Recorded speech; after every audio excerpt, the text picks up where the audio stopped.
हम सभी जानते हैं कि व्यक्ति का मन बहुत चंचल होता है। यही कारण है कि मन अशांत भी रहता है और कई तरह के सवालों का जन्म भी अशांत मन के कारण ही होता है। यदि आप जीवन में शांति चाहते हैं तो इसके लिए जरूरी है कि मन को शांत करना। लेकिन मन को शांत कैसे किया जाए, बस इसी पर हम उलझे हुए हैं। दोस्तों, गौतम बुद्ध की जुड़ी इस कहानी के माध्यम से आप जान सकेंगे कि मन को शांत करने का क्या तरीका है। इसमें भगवान गौतम बुद्ध द्वारा मन को शांत करने का आयामों के बारे में बताया गया है। जानते हैं इस कहानी के बारे में जिससे आपका जीवन हमेशा हमेशा के लिए बदल जाएगा। एक बार एक लड़का गौतम बुद्ध के पास जाकर कहता है, मेरे जीवन में बहुत अशांति है, कृपा करके आप मेरा मार्गदर्शन कीजिए जिससे कि मैं इस अशांति से छुटकारा पा सकूं। गौतम बुद्ध लड़के से जीवन की अशांति का कारण पूछते हैं। लड़का उत्तर देता है, अत्यधिक विचारों के कारण मेरे भीतर बहुत सारे विचार आते हैं जिससे मेरा मन अशांत रहता है। बुद्ध मुस्कुराते हुए कहते हैं, ऊपर आकाश की ओर देखो और बताओ कि तुम्हें सूर्य दिख रहा है। लड़का ऊपर देखता है और कहता है, धूप दिख रहा है। बुद्ध उससे पूछते हैं कि अगर तुम लगातार धूप में खड़े रहोगे तब क्या होगा। वो कहता है, मुझे अत्यधिक गर्मी लगेगी और शरीर में बेचैनी होगी। बुद्ध लड़के से कहते हैं कि अगर धूप में खड़े रहने से तुम्हें गर्मी लगती है तो इसमें दोष किसका है, सूर्य के ताप का या तुम्हारा।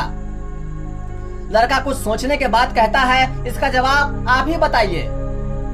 बुद्ध कहते हैं, सूर्य का काम है ताप देना और ताप का काम है गर्मी लगना। ऐसे में तो दोष तुम्हारा ही है। तुम धूप में जाकर खड़े हुए जिससे कि तुम्हें गर्मी लगी। तुम्हें अगर शीतलता चाहिए तो तुम्हें छांव में रहना होगा। ठीक इसी तरह चंचल मन का भी स्वभाव होता है, विचारों और भावनाओं को जागृत करना। विचार क्षण भर के लिए होते हैं, लेकिन विचार से पैदा हुए भावना देर तक टिकी रहती है। लेकिन यह तुम्हें निर्णय लेना है कि तुम्हें विचार और भावनाओं के साथ खेलना है या अलग दिशा में बनानी है। बुद्ध कहते हैं, मन को शांत करने के लिए तन के आयाम पर काम करना सबसे आसान तरीका है। शरीर के स्तर पर हमारी कर्मेंद्रिया और ज्ञानेंद्रिया है। कर्मेंद्रिया कर्म और ज्ञानेंद्रिया ज्ञान से जुड़ी होती है। इससे हम अपनी संवेदनशीलता को बढ़ा सकते हैं, यानी हम जो भी काम करें उसे आनंद के साथ करें।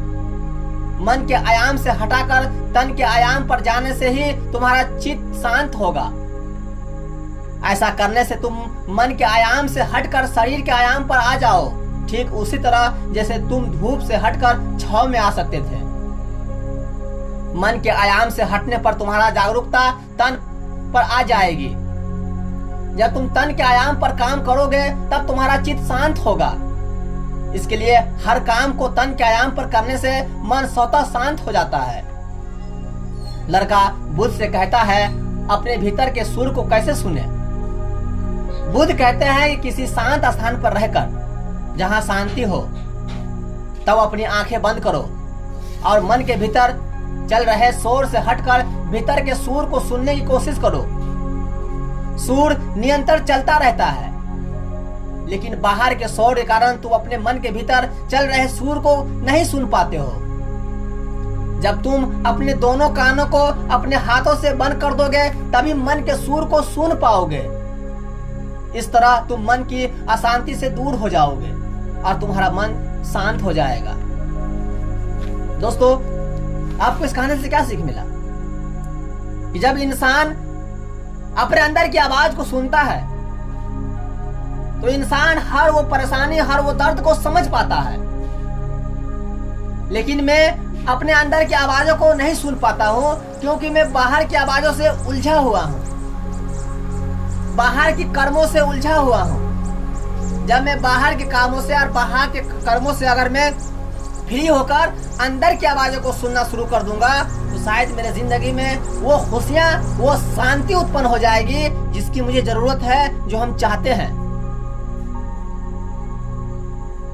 गौतम बुद्ध अपने कहानी में ये कहना चाह रहे हैं कि जब इंसान